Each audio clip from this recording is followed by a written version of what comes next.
isang unipormeng kupas na may bahid ng dahas. Dudublihin ko sahod nyo, wag na kayo lumihis ng landas.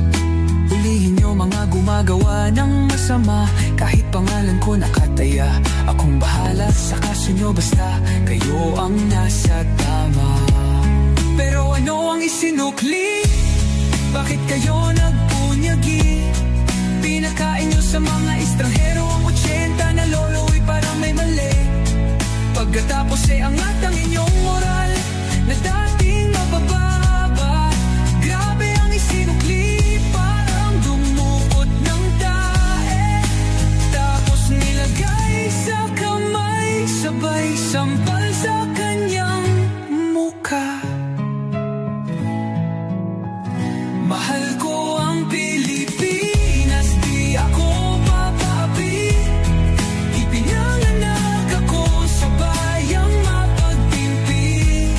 Ipaglalalaban ko ang kalayaan, kahit ako'y masawi.